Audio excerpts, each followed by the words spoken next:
Olá! Quanto tempo que eu não estou aqui para falar com vocês. Estamos aqui para fazer uma live em comemoração de um dia muito importante. É claro que é interessante essa questão de criar um dia para comemorar algumas coisas, mas às vezes isso é importante, né? Para fazer recordar e ter em mente alguns aspectos importantes. Então, hoje, né, 10 de outubro, é o Dia Mundial da Saúde Mental, em comemoração da saúde mental. Então, é extremamente importante a gente pensar e aproveitar esse dia para pensar a respeito, né, qual é a importância, né, da saúde mental, né? Que a gente precisa pensar sobre isso e ter um dia como esse. Para isso, né, eu convidei a querida Andréa Matheus Caldeira, né, que ela vai se juntar aqui agora comigo. Oi, Andréia, tá azul. Olá, Acho que tô azul. a sua tela está azul, acho que, né? Acho ótimo. Sua câmera deve estar invertida. Tenta ver. Ah, agora sim. Você está me escutando bem? Tô sim, tá Ah, ótimo. eu também estou te escutando bem. Então, feliz dia da saúde mental pra gente, né? Sim, feliz Dia da Saúde Mental. Ai, obrigada. Obrigada, Diego, tá dizendo que eu tô elegante. Obrigada. Mas mesmo. Então, hoje nós estamos num dia super especial. E aí eu te convidei para estar aqui numa live. Muito obrigada por ter aceitado esse convite, primeiramente, né? Prazer. Estou muito feliz de estar aqui com você hoje. E eu queria, para a gente falar um pouquinho, né, sobre esse tema tão especial, né? Quando vem essa questão de precisar ter um dia da saúde mental, André, o que passa né, na sua cabeça de precisar ter um dia da saúde mental? Eu acho que isso é a maior prova de que a gente ainda não está com a saúde mental no dia a dia, né? A gente não se preocupa sobre isso. A gente precisa lembrar de olhar para isso. Do mesmo jeito que a gente precisa da questão do Setembro Amarelo, do Outubro Rosa. É porque, de alguma maneira, a gente precisa ainda ter um sinal amarelo de preste atenção, não passe batido, né? Eu acho Com que essa marca desses dias... É claro que também você tem dias que é... porque é festivo, né? Você marca datas de festa, mas eu acho que no caso do Setembro Amarelo, do Outubro Rosa e do Dia da Saúde Mental, eu acho que tem muito a ver, né, com essa coisa de você lembrar aí de algo que fica passa meio batido, a gente não tem visibilidade, né, como deveria ter, pelo menos eu acho.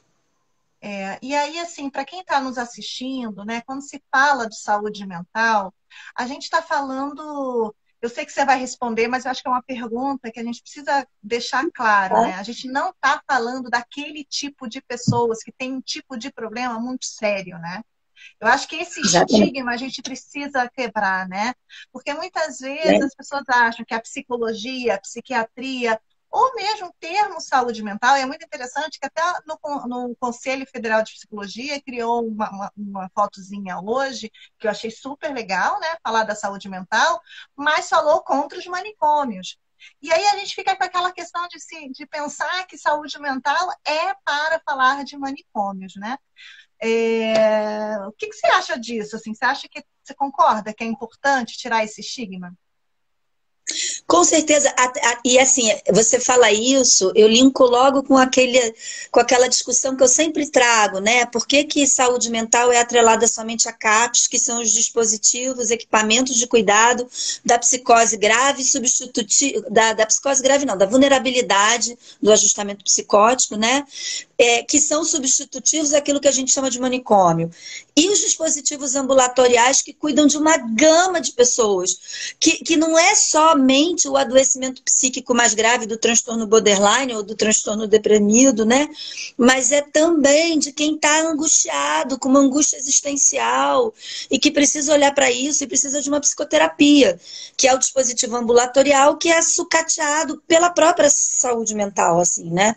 Então, eu acho que é um pouco isso, a gente está muito colado a apenas um aspecto, não que ele não seja importante, ele é muito importante. Mas saúde mental, eu acho que tem que ser encarado como uma coisa mais ampla. Saúde mental não pode ser, a OMS diz, né? Saúde não é ausência de doença. Saúde é transporte, educação, lazer, é um projeto na vida, né? E eu acho que isso também serve para a saúde mental. Saúde mental não pode ser somente para psicose grave ou somente para algum tipo de adoecimento. É muito mais amplo. Saúde mental é aquilo do equilíbrio organísmico que a Gestalt fala, né? É você poder ser um ser pleno, feliz, ajustado com o meio que te dá possibilidades para isso. Então, falar em saúde mental é falar de todo um contexto, educação, saúde, alimentação, transporte, é tanta coisa. Eu acho assim que serve para isso. E aí eu acho que amplia, né, Helena, para uma coisa que é da vida. É Com da vida. certeza. Com certeza. E nesse tempo, né, a gente está aí, há quanto tempo de pandemia, e eu tenho visto na clínica, assim, o quanto de sofrimento psíquico nesse tempo, né? Então, a saúde mental está sendo muito exigida nesses tempos. Então, assim, tem aumento de depressão, aumento de ansiedade, aumento de conflitos familiares, conflitos relacionais, as pessoas estão quase faiscando, né? E aí, assim, inclusive quem, né, normal, quem é dito normal, vamos dizer assim. E as pessoas que já têm algum transtorno, já têm alguma dificuldade, está num processo aí de tratamento, acaba sendo muito mais impactado, né? Como é que você está vendo a Sim. saúde mental atualmente, Andréia? Então, tem estudos que eu estou sabendo, eu ainda não parei para lê-los, mas já se fala da quarta onda do Covid, né, que são estudos que eu acho que a própria Fiocruz está fazendo, que fala do problema do acometimento de saúde mental pós-Covid, que passa tanto pelo isolamento, quanto por quadros que a gente está, assim, que estão se observando de transtornos pós-traumáticos e depressão das pessoas que tiveram os casos graves de Covid e se recuperaram. Né? A gente tem a questão das crianças, que, assim, é isso, a gente precisa estar isolado, mas que não estão no processo de socialização da escola, né? Estão aí com. Não que a gente não possa recuperar, mas nesse momento é isso, né? Todo um processo de socialização das crianças menores, os adolescentes. Então, a gente tem aí algumas incógnitas, né? Mas alguns elementos que nos dizem que mais na frente a gente vai precisar olhar para isso, mais até do que está se olhando hoje, mas que E aí eu precisa acho ser olhado. Sim, e aí eu acho que uma coisa que nós, psicólogos, ou quem está nos assistindo que não é psicólogo, precisa estar atento a esse estresse, né? Esse nível de estresse elevado. Quando o nosso organismo, ele funciona bem quando está com um pouquinho de estresse. E esse estresse abaixa. Mas quando a gente está num nível alto de estresse e esse estresse ele continua, persiste, isso faz com que o nosso dá bug no sistema, né? Nosso organismo não funciona bem. E aí, uma forma dele que ele encontra para baixar esse estresse é deprimindo.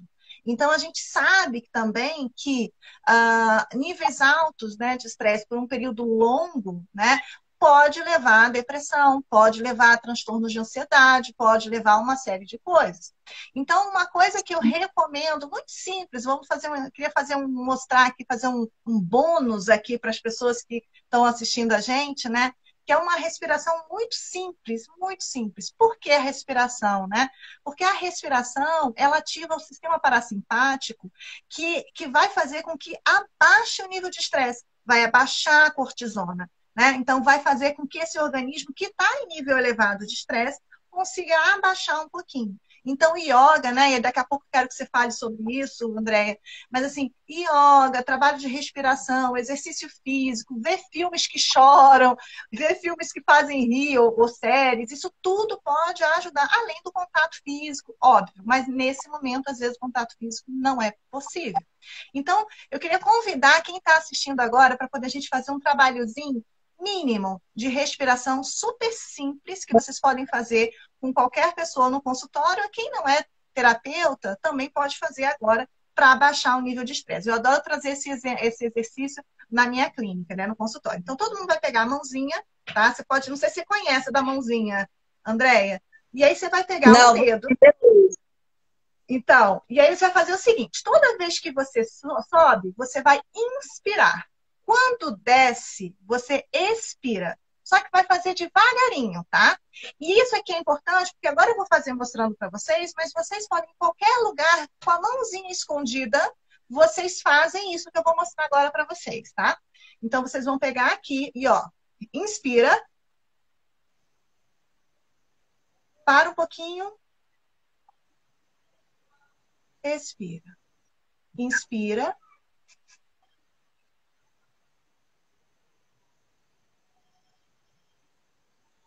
Inspira.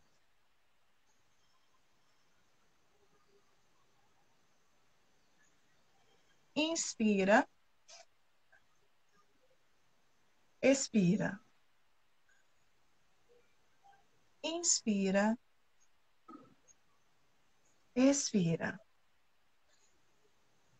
E isso vocês fazem várias vezes, o tanto de vezes que vocês puderem. E isso vai fazer, assim, eu mesmo acabei de me relaxar. Mas se faria uma mãozinha só. E dá para fazer várias vezes. Isso dá para fazer com crianças também, porque é uma coisa lúdica, né? Com a mãozinha e tudo mais. É fácil de lembrar.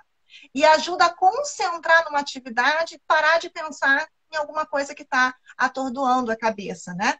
Então, isso é um exercício muito fácil, ajuda bastante e vai ajudar esse nível de estresse a baixar, porque a gente está precisando disso. Porque há tanto psicólogo também, né, Andréia? Assim, a gente está precisando ter atividades. Assim, eu não sei como está a sua clínica, Andréia, mas assim, a minha, eu estou com muito atendimento, eu estou com muita demanda, muito trabalho, porque realmente é um trabalho, nosso trabalho é de saúde, né? É um trabalho de saúde mental, então assim, a gente está sendo bastante exigido, né? E aí eu queria que você falasse sobre isso, né, André? Como é que você vê essa questão da ansiedade, do estresse, e como é que, talvez você pode até trazer um exercíciozinho aí de yoga pra gente? Posso sim. Então, eu, assim, como você, eu vejo mesmo, assim, a demanda aumentou muito, muito. Eu realmente estou trabalhando mais, porque tem mais gente em sofrimento. E sofrimento de ansiedade, depressão, tentativa de suicídio, que eu acho que é quando você chega no limite, né? Assim, não está dando para comportar a existência, né? E isso é uma coisa, não sei se está crescendo mais ou aparecendo mais. Eu tenho a impressão que está crescendo, porque eu acho que a gente está num momento muito difícil, né? Assim, porque acaba sendo forçosamente você olha para dentro. Eu acho que não é à toa que as revistas, todo mundo, né? As pesquisas falam que o que mais cresce é material de construção. As pessoas estão mexendo dentro de casa. Por quê? Porque estão mais dentro. Estão mais dentro. E não é só dentro de casa, é dentro de si também, né? Dentro das suas relações mais vendo íntimas. Vendo mais os incômodos, né? Aquilo que era deixado para lá, agora está sendo visto, né? Não dá para tomar um chopinho, fugir dali do problema e voltar, né? Como sim. Às vezes você ouve cliente dizer, eu já ouvi cliente dizer, ai André, agora tá insuportável, eu tenho até que ver se eu vou me separar, porque não dá nem para ir na esquina tomar meu chopp e voltar. Não dá, né? Não dá, é verdade, não dá. Então, assim, agora, eu acho que assim, a questão da ansiedade, a gente está muito convocado, se eu posso falar assim, a responder de uma maneira ansiosa, né? No sentido de que... E aí eu acho que a gente tem que estar atento. E muitas vezes as pessoas acham que a ansiedade é comer muito, ou acordar durante a noite, e não é. Às vezes ela vem sutilmente. o pensamento é tão acelerado que você fala devagar porque você não acompanha. Tem outras nuances menos populares, digamos assim, né? Você começa a não conseguir ler, você está lendo, você nem percebe, você para, e aí você já está pensando em outra coisa. E às vezes as pessoas não dão conta de que isso está acontecendo. Né? Não, às vezes não comer pode ser ansiedade também, né? Não é só o comer. Então, a Esquecer gente tem várias... palavras. Eu acho que isso também, assim, de esquecer palavras, de perder o gosto pelas coisas. Eu vejo também uma coisa que as pessoas não se atentam, que assim, eu gostava de fazer as coisas e parei de gostar. Não gosto mais, tudo não tá. Parece que as coisas perderam um pouco da cor, né? Exatamente, exatamente. A própria memória, né? Se você começa a ficar muito esquecido e não está numa idade que a gente possa pensar na questão demencial, ok, né, mas isso pode ser ansiedade, porque o foco atencional não está legal. E se o foco não está legal, você não atenta, você não memoriza. Né? E a gente tá, porque assim, não é somente as cobranças do trabalho, não é somente a questão da incerteza sobre como é que vão ficar no pós-Covid, com vacina, sem vacina, o trabalho, é tudo, né? Assim, a gente não consegue. Eu escuto pessoas dizer assim, gente, eu não posso planejar nada, porque quem garante que vai acontecer? E aí eu disse para essa pessoa, falei, na verdade, isso é a vida. A gente só sabe quando uma coisa vai acontecer quando ela acontece. O problema é que essa situação do Covid botou isso à mostra. E a gente precisa aprender a lidar com isso. Você pode planejar N coisas, e é bom que planeje, a gente tem que ter um norte. Mas essa certeza do planejamento é uma ilusão que a gente tem, porque na verdade ela não existe, só quando a coisa acontece. E aí, como essa incerteza está mais escancarada, a produção, mas então será que vai? Será que não vai? Será que eu vou conseguir? Será que vai? E aí vai, e aí vai, e vai, e vai. Né? Então eu acho que assim, a gente realmente está num momento de um convite à ansiedade. E como você falou, né, ansiedade e depressão andam juntas. Andam Sim. juntas, o desgaste, como você falou, perfeitamente. Não é à toa que se fala da era da depressão, né? Acho que isso não é à toa. E a própria tecnologia, né, Andréia? As pessoas, é muito curioso que as pessoas pedem desculpa porque demoraram 1, 2 horas ou porque não respondeu a mensagem. É um chamado o tempo todo para ficar online, é um chamado o tempo todo para estar dando resposta. E nosso organismo não foi feito para isso, né, gente? Assim, e quais as consequências disso, né? A gente já está num estresse elevado por muitas coisas e ainda tem essa tecnologia toda. Então, realmente, a gente está sendo muito demandado, né? Sim. E aí eu acho que essa coisa do exercício respiratório, ela te traz para o presente. A respiração, né, pro yogin, tem uma coisa de você vir para o presente. Porque o que você tem é a respiração, é o corpo no presente. É isso que a gente tem. Então, além do que você explicou, né, a respiração te traz para agora. Prestar na respiração é prestar atenção em você agora. É prestar atenção no corpo. E é muito curioso como muitas pessoas te dizem, gente, eu não respirava. Não, respirava, óbvio que respirava, mas a sensação era de que ela não sabia que respirava, né? Ou que a respiração não passa daqui, aí você propõe respirar até o abdômen, e isso muda, a pessoa se dá conta, nossa, eu estava agitado e não percebia, eu estava... Então, eu acho que o corpo, e a Gestalt, ela é maravilhosa porque ela traz o corpo também, o sensório, motor, etc, né? O corpo, ele é uma ferramenta muito importante para a gente se consultar, para a gente... O corpo vai te dizer se você está ansioso, se você parar, respirar, se você prestar atenção nele. Não precisa meditar, fecha os olhos um pouquinho, respira. Isso já vai te dar uma baliza de como você está. O corpo te traz para o que está acontecendo. E a ansiedade está no corpo, né? A depressão também, tudo está no corpo, né? Nós somos corpo, né? Nós somos um corpo. E aí uma coisa que foi interessante, que no grupo de supervisão eu estava falando, né? Dando supervisão, e aí houve uma questão, né, sobre essa questão, sobre a questão, mas o trabalho de relaxamento, isso é gestáltico? Como é que pode, né? Será que é? E eu falei, gente, o trabalho de respiração, né, de relaxamento, que é o trabalho de respiração, é um trabalho de awareness. né? Então tem tudo a ver. A awareness para Gestalt terapia, para quem não conhece, né, é um processo de dar-se conta, de estar em pleno contato. Então, no momento que você faz um trabalho de respiração, um trabalho de dar-se conta, de estar no presente, estar ali em contato, você está fazendo um trabalho de awareness. Então, tem tudo a ver com Gestalt terapia, né? Na verdade, é a base do nosso trabalho, nossa técnica de concentração, a nossa técnica de estar em contato, prestar atenção no corpo. Isso é a base, né? A base da Gestalt terapia, né? Sim, eu estou me lembrando de uma situação clínica que tinha a ver com uma cliente que tinha uma questão de interrupção de contato, aquela coisa toda. E aí, essas coisas do campo, eu pedi para ela prestar atenção no contato dela, da sola do pé com o chão, entendendo, né, que seria o contato dela com o mundo. E aí ela se dá conta que ela estava com os pés assim, que ela até então não tinha se dado conta.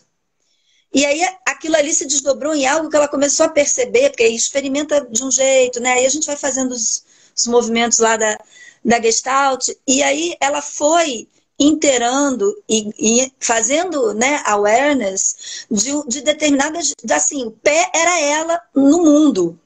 Ela sai, ela teve, né, porque o pé assim, o peito do pé sai, então você restringe o contato. Ela falou, cara, eu restringo o contato. Claro que dentro de um processo, estou resumindo, mas foi através da sola do pé. Sola do pé. Sim, com certeza. E aí, assim, como que a gente foge do contato conosco, com o nosso corpo, inclusive fazendo muitas coisas, né? Muitas vezes a pessoa está no processo de fazer milhões de coisas e acha que está tudo bem, mas às vezes nesse exagero fala dessa ansiedade, desse processo de fuga do contato, pode ser, né? Então tem que estar atento se esse excesso não está falando aí, né, de uma dificuldade em entrar em contato e se perguntar, né, como é que eu estou, né?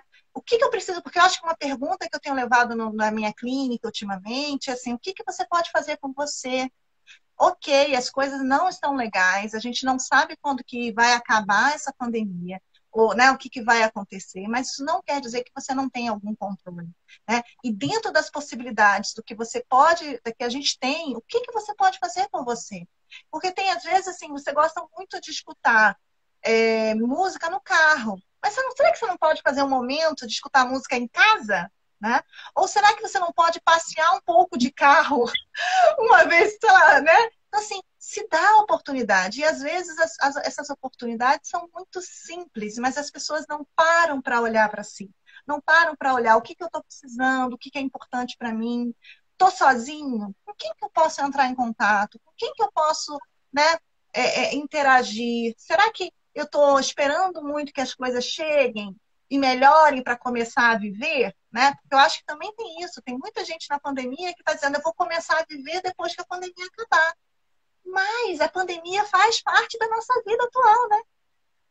Sim. E saúde mental tem a ver com isso. Como é que você lida com a sua vida da maneira mais saudável possível? E que começa, o mental não é só a mente, né? É o mental no sentido de afetos, de relação com o mundo.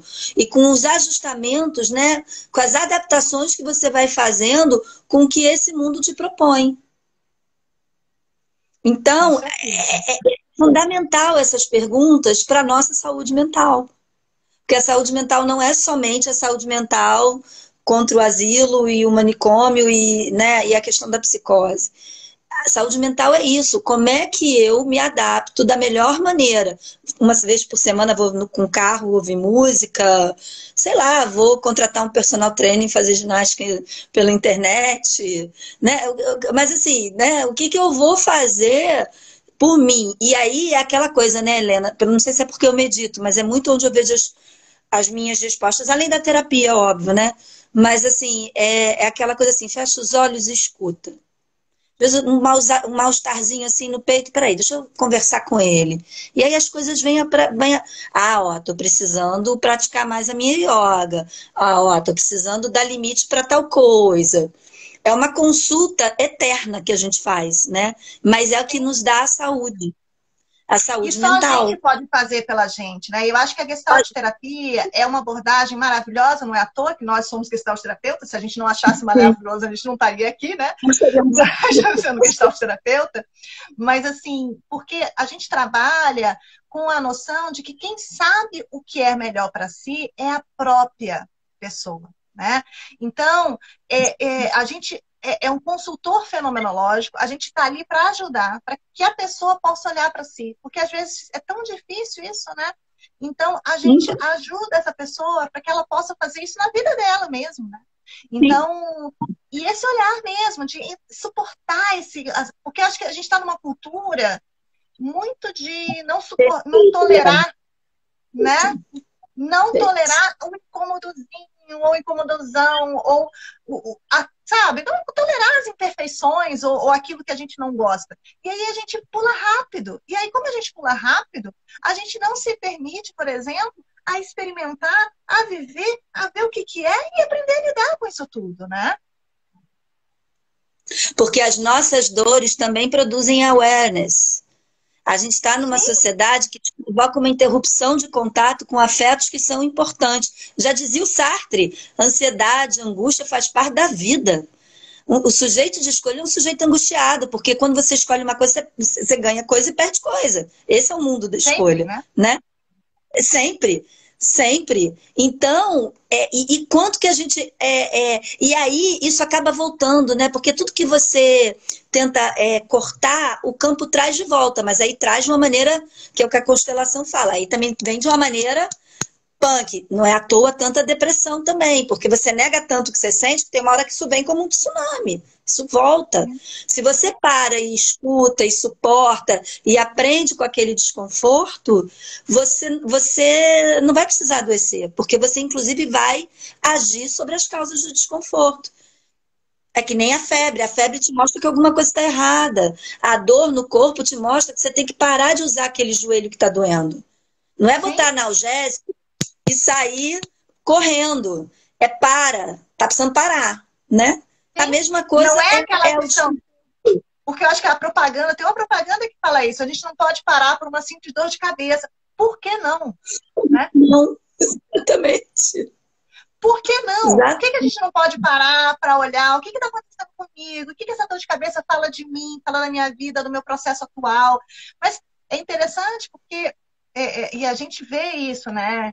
A Kubler-Ross, ela traz, o sofrimento perdeu totalmente o sentido de tal forma que muitas vezes as pessoas ficam fóbicas e não ficam ali tentando compreender o que ele está dizendo para a gente. Porque os sentimentos, eles não são ruins, eles são comunicações, eles estão nos avisando algo, nos informando algo, serve para algo.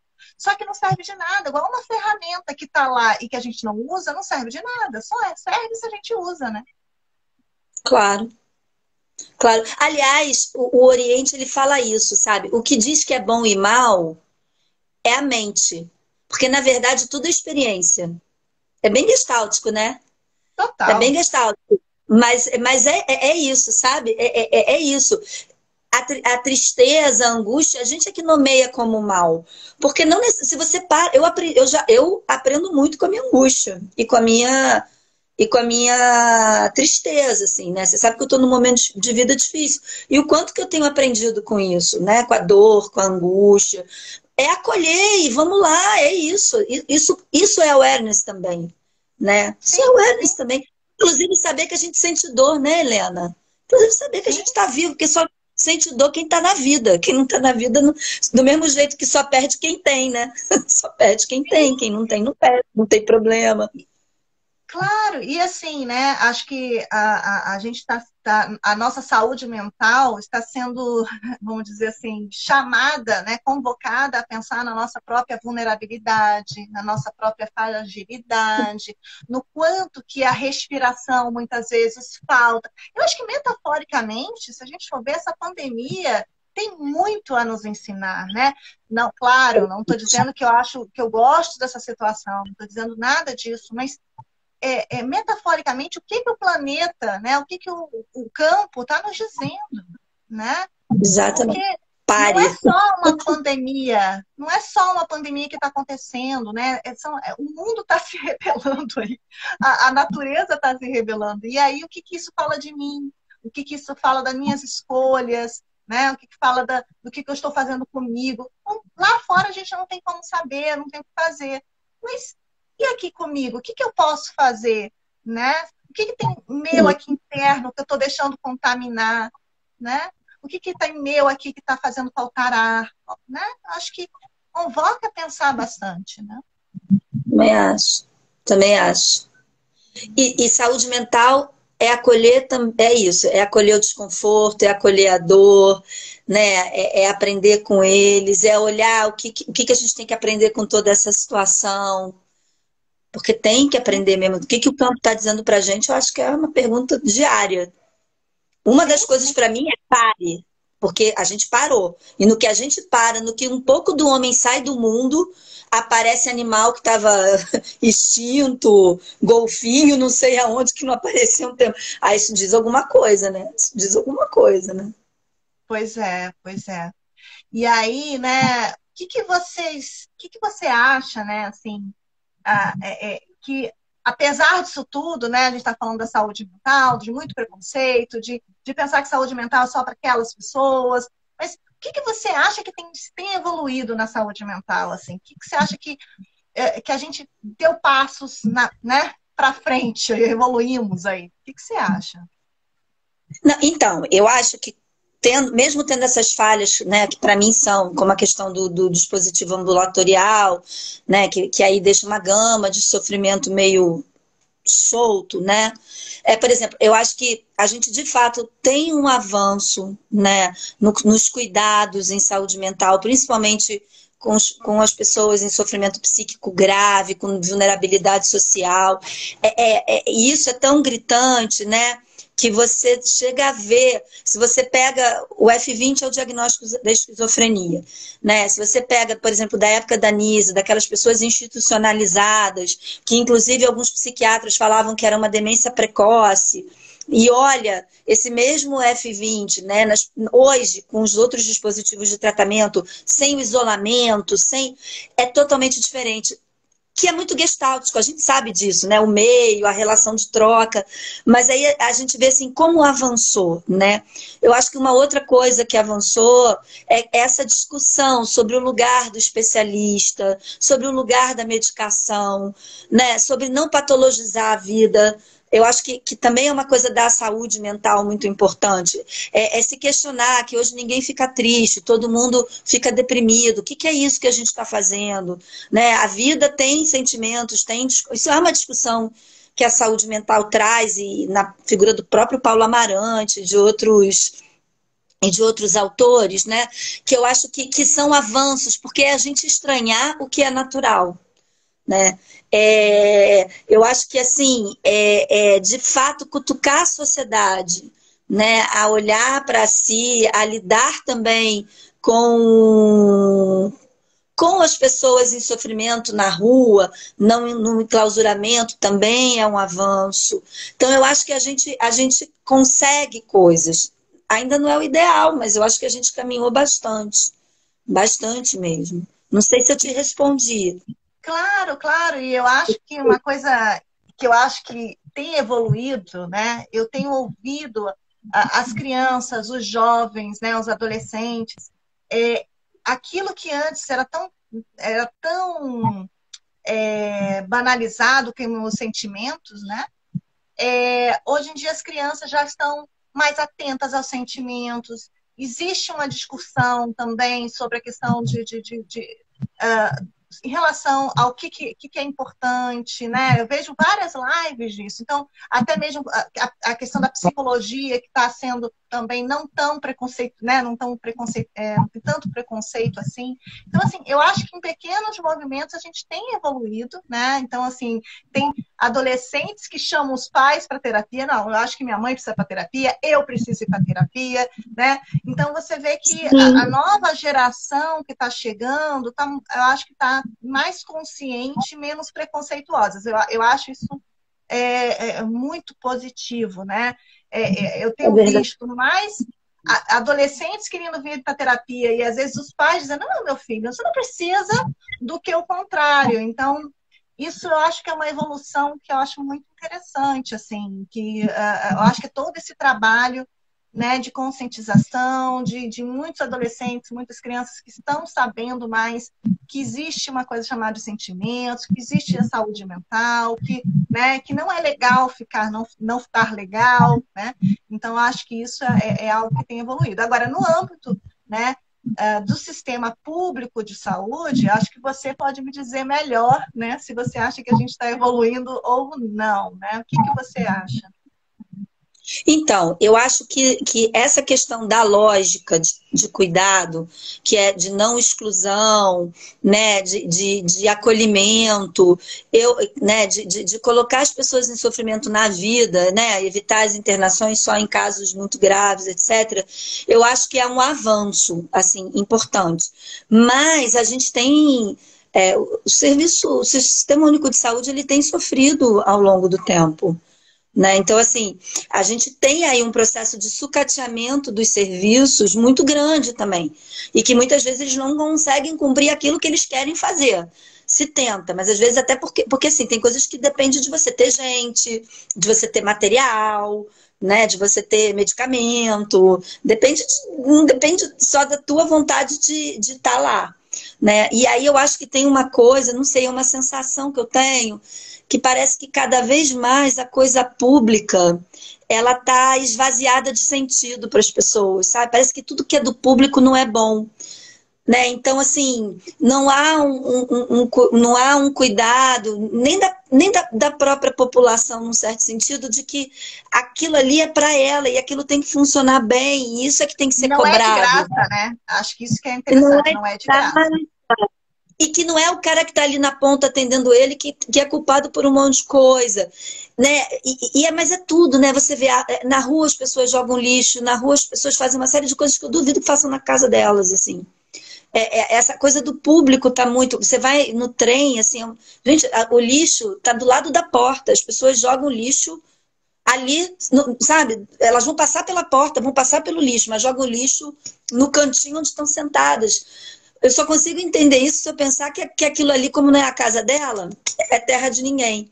Então, assim, eu acho que tem um sucateamento do público, mas tem um esvaziamento nosso da importância da coisa pública. Que aí só corrobora.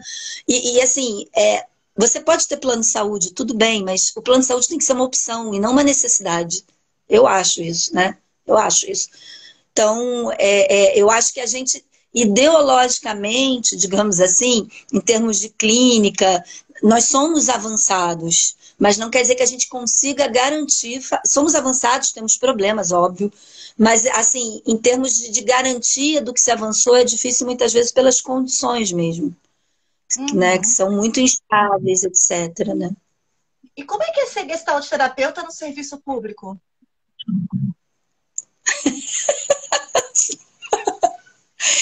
Sabe que eu nunca pensei sobre isso, Helena?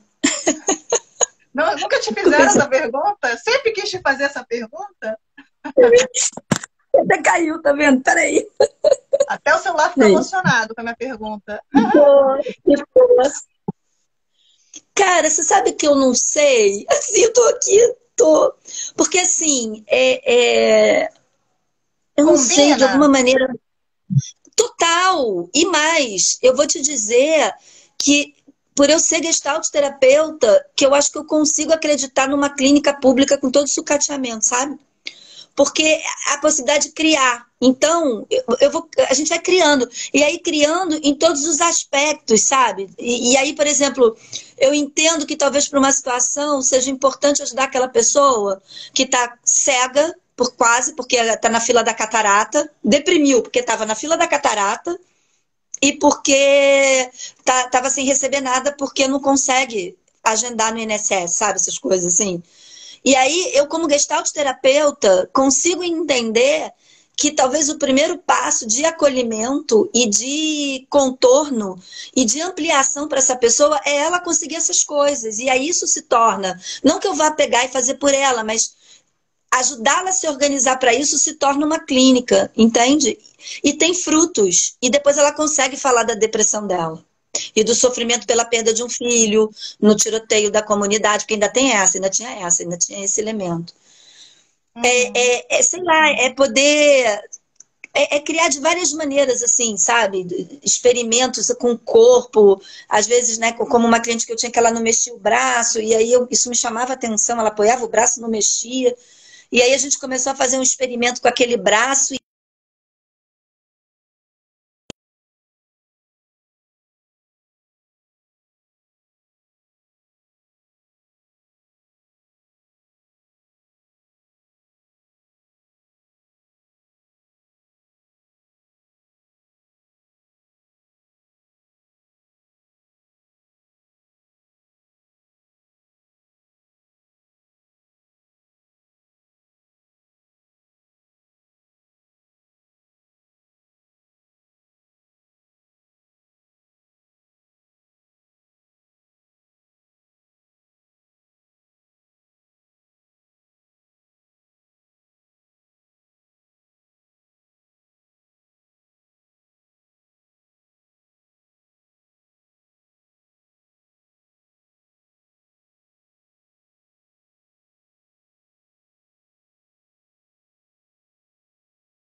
Quatro g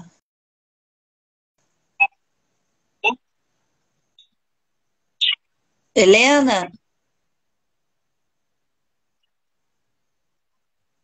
Ah, gente, eu Oi, caí, né? cortou. Eu não sei se foi eu acho que eu caí. Até onde você estava escutando? Eu Então, escutei, eu você estava comecei a falar falando. como ser terapeuta, mas você falou alguma coisa? Não, não, eu estava só te escutando. Ah, tá. Menina, agora eu me perdi de novo, mas peraí que eu me acho. Eu acho que, assim, primeiro, eu acho que ser gestalt terapeuta está no sangue. Então, acho que é por isso que eu nunca parei para pensar. A gente faz, né? Porque tem a ver com encontro, tem a ver com isso que vai aparecendo e a gente vai lidando. A gestalt te dá isso, né? Então, eu não lido com o ideal, eu lido com o possível. E ajusto a minha clínica ao possível. E, ao mesmo tempo, eu vejo coisas maravilhosas, porque principalmente... E aí, como é que eu falo isso, Helena, sem parecer preconceituosa? Porque o próprio Jurandir Freire, que é um psicanalista, ele escreveu sobre isso. Que ele vai falar da doença dos nervos, que é o que a gente vê muito lá no serviço público, porque às vezes acaba assim que serviço público ficou para pessoas de baixa renda. Não deveria ser, mas acaba sendo. Então, assim, toda essa história, né, das pessoas que vêm do Nordeste, que não estudaram, que não comeram direito, então não estudaram em escola piagetiana, nada disso, né? Muitas vezes se construíram muito cedo na lavoura, trabalhando, e isso dá uma relação com o mundo e um material cognitivo diferente de quem, por exemplo, pode estudar num colégio particular, que trabalha a questão piagetiana, etc, etc. Eu não estou diminuindo, não, é só para... E aí, muitas vezes, as formas de relatar os sentimentos passa muito assim, doutora, eu sinto meu nervo retorcer, a minha carne treme, me dá um negócio. Eu falo, mas tá, mas que negócio é esse? Não, é um negócio. O negócio é que a carne do peito treme, né? E aí, a Gestalt, eu não preciso que ela vá para a palavra, eu posso usar o corpo, né? A gente consegue trabalhar o corpo. Né? Então tá, Sim. então como é que é o nervo que seja o nervo que toca, aí a gente trabalha. Então a Gestalt me dá uma ferramenta para acessar as pessoas porque eu acho que ela é muito democrática, de várias maneiras. Então, é possível fazer terapia até com pessoas humildes, que muitas vezes não conseguem falar direito de si, não conseguem escrever, sabe? Eu acho que E aí você talvez estava isso seja... falando da paciente com o braço travado, aqui a Sandra lembrou a gente aqui. Obrigada. E aí ela entrava, sentava, e esse braço, e ela falava assim. Até que um dia, e ela, assim, na verdade ela nem falava assim, ela falava assim, que ela estava bem deprimida. E aí um dia, a gente tocou num assunto de uma relação extremamente abusiva e violenta que ela teve com o pai do filho dela. E ela falou, não quero falar disso, não quero falar disso. Eu falei, tudo bem, então escreve, traz na próxima, escreve, traz na próxima. Ela escreveu 7 páginas, mas a gente nem precisou. E aí ela queria que eu lesse. Eu falei, não, você lê, eu tô aqui escutando, porque eu achava que era importante, era um jeito dela falar, né? Claro. Conforme ela foi falando disso, esse braço começou a se mexer. E aí, no final das contas, ela rasgou a carta, porque a gente não tinha almofada na sala, né? Senão seria uma almofada despedaçada. Mas ela rasgou a carta. Eu sei que esse braço, conforme ela foi falando dessa relação que ela não gostava de falar, ela foi integrando uma parte. E esse braço tinha a ver com isso. E toda essa proposta surgiu pelo meu incômodo com aquele braço, que me chamava atenção. Daí que veio a carta, que veio... Você já reparou que seu braço fica assim? Aí ela falou, nunca reparei, mas... tem uma coisa que eu não gosto de falar. Quer dizer, perguntar do braço. Então, a Gestalt, ela hoje até está desmedicalizada, inclusive. A Gestalt, ela te dá essas ferramentas. Eu preciso somente querer estar ali, o eu tu mesmo, né? Eu só preciso querer estar ali, só isso. O resto acontece. E uma coisa que eu brinco, né, com meus alunos, né, na turma de formação, que eu falo assim, gente, não precisa soltar fogos de artifício e dar cambalhotas e fazer, né? Não precisa. Porque eu acho que às vezes também há um preconceito com a Gestalt terapia, achando que Gestalt terapia tem que ser quase, sei lá, o livro da Kama Sutra que tem para o sexo, tem que fazer a Gestalt terapia, tem que fazer aquelas contorcionismos todos, né? E não é isso, né? Eu acho que se a pessoa faz da Gestalt terapia isso, ela não está fazendo Gestalt terapia, porque nós estamos... A gente está construindo uma relação terapêutica, uma relação com qualidade, uma relação especial, né? Como você bem falou, eu, tu. E que nesta relação os experimentos podem surgir, né? Não como uma repetição, não como uma coisa para você mostrar a sua habilidade, a sua criatividade. Olha que legal, né? Você faz cambalhota, dá 3 cambalhotas e, né? Faz com que e solta em pé, né? Não é disso que se trata, né? Então a gente tem que tomar um certo cuidado, até porque, né? Como na posição sexual, se você se contorce muito, talvez você fica mais preocupado com o contorcionismo do que com o ato em si, né?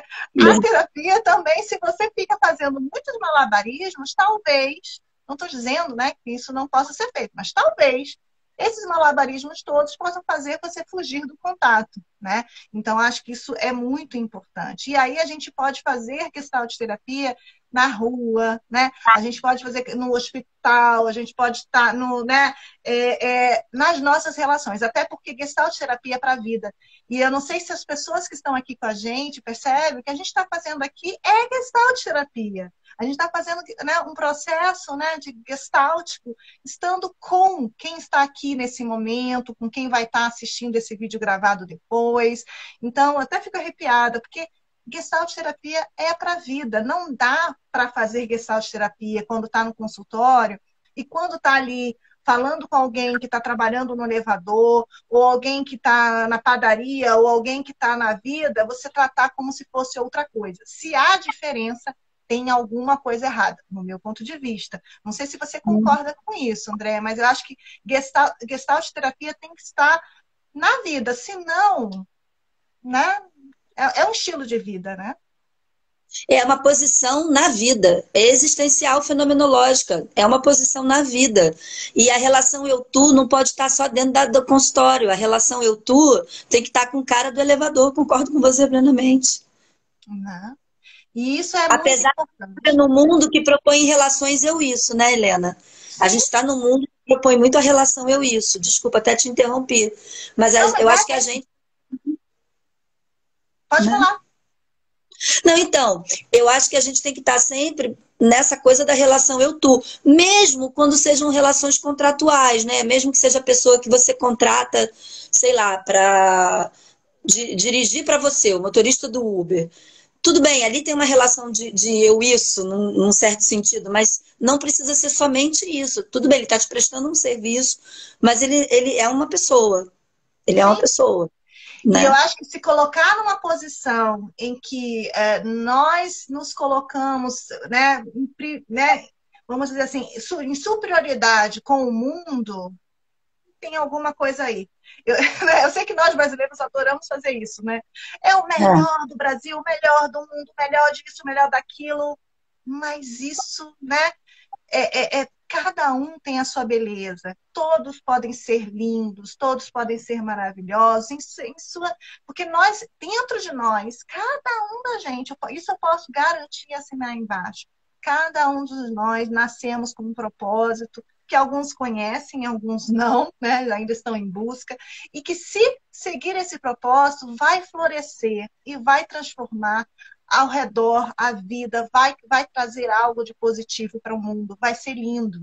Agora, o problema da nossa sociedade, que vai minando a nossa saúde mental, é que vai dizendo que esse processo é aquele processo industrializado, é aquele corpo, é aquela fala, é aquele jeito, é aquela maneira. E quando não é daquela maneira, então não tem graça, não tem valor, não é o melhor, não é, né? Então, a gente tem que tomar muito cuidado e tem que se questionar o tempo todo, né? Então, o processo de a gente olhar para a gente e poder estar em paz conosco, poder fazer as pazes e olhar para a maravilha que é ser si mesmo, né? E poder ir lapidando a gente é um processo lindo e o mais maravilhoso. Nesse processo, a gente vai estar fazendo bem à humanidade, né? Sim, concordo plenamente. E isso tem a ver com saúde mental, né? Porque enquanto você fica buscando corpo, né, que é um corpo inclusive inatingível, agora há pouco tempo eu vi que está se tendo um debate, inclusive na própria cirurgia plástica, porque você tem jovens, não é somente pessoas mais velhas como eu, não, pessoas jovens, que estão querendo fazer procedimentos estéticos para ficarem tão perfeitas quanto quando você com os filtros das redes sociais, né? Olha Sim, isso. O que é isso? sim, Né? sim, O que é isso? Do que isso está? Isso é adoecedor. Porque se sim, você coloca um ideal que é inatingível, você vai sim, viver uma sensação de vazio. E aí você adoece com psiquicamente, certeza. né? Então, o que Sim, está sim. acontecendo? Que a gente está produzindo esses tipos de demanda. O que eu tenho, o que eu sou, não é suficiente. Por que não? Pois é. E por que que a gente está sempre, né? Eu vi um vídeo também num TED que fala, né? De uma moça que ela fala por que que a gente está sempre, né, olhando para fora para tentar dizer como é que a gente tem que ser. E aí ela falou uma pergunta muito engraçada. Ela falou: se você não tivesse a oportunidade, vocês mulheres, ela assim, vocês mulheres nunca tivessem visto nenhuma mulher depilada, nenhuma, vocês nunca viram isso. Será mesmo que vocês iam parar no meio do nada e pensar vou me depilar? Quer dizer, quanto que as nossas necessidades não estão pautadas por isso tudo que a gente fica vendo, e aí muitas vezes não está de acordo com aquilo que a gente realmente deseja, ou aquilo que realmente faz sentido, né? Fica voltado a um padrão externo, e que às vezes não tem sentido nenhum para aquela pessoa, né? Sim, Às vezes está totalmente contrário, né? Mas é muito difícil isso, principalmente quanto mais jovem, né? Às vezes com menos suporte, às vezes familiar, é mais difícil isso. Não é fácil bancar, né? Às vezes algumas escolhas, porque algumas dessas escolhas vai estar indo contra o que se é dito. E aí, às vezes, essa resposta aí pode ser né, muito angustiante, né?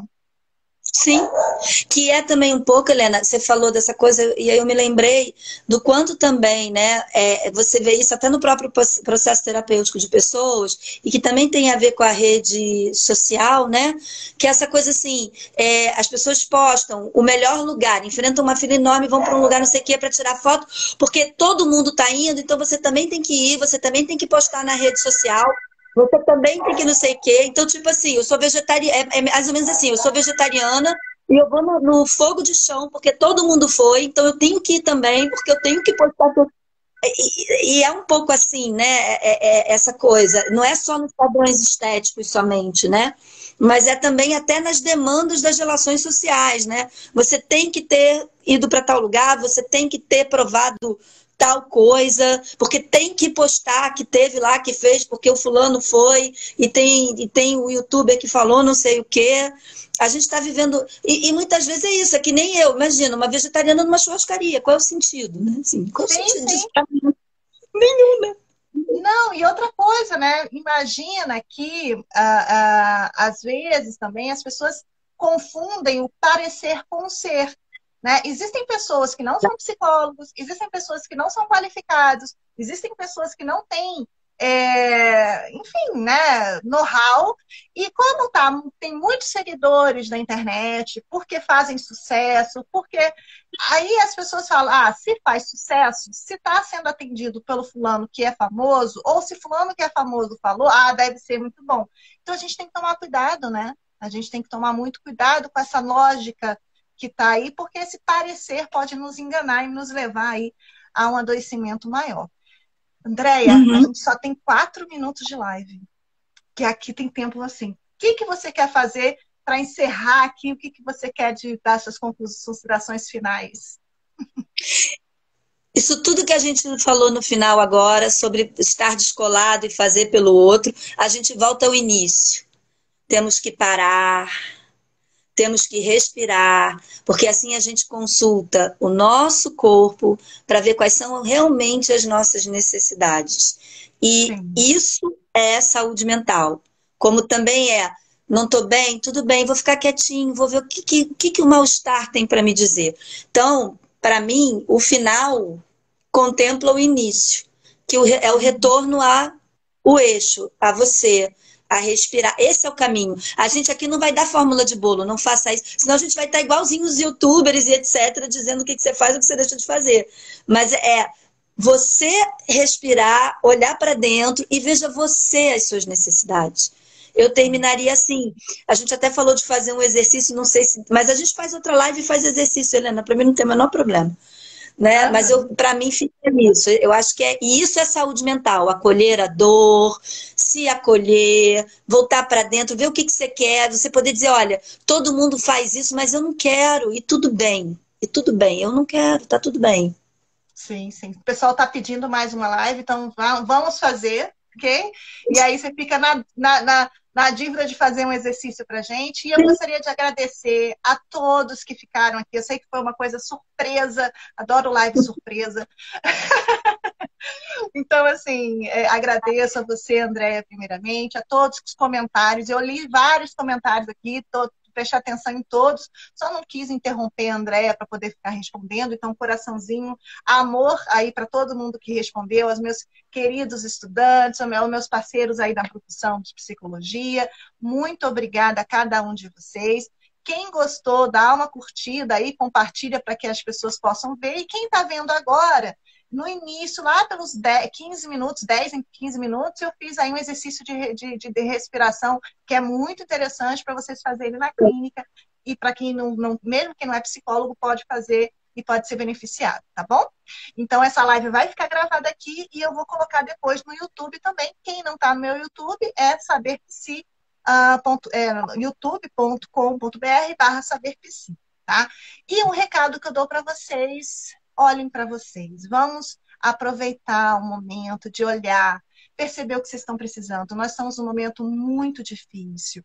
Esse momento, assim, a gente está cada vez mais, né? A gente não sabe realmente quanto tempo isso tudo vai acabar, mas isso não quer dizer que a gente precisa deixar para lá as nossas necessidades. Então, mesmo quem é estudante de psicologia, que eu vi aqui alguns estudantes, ou quem é psicólogo, a gente está cuidando de muitas pessoas, ou pessoas que estão vivendo isso tudo também.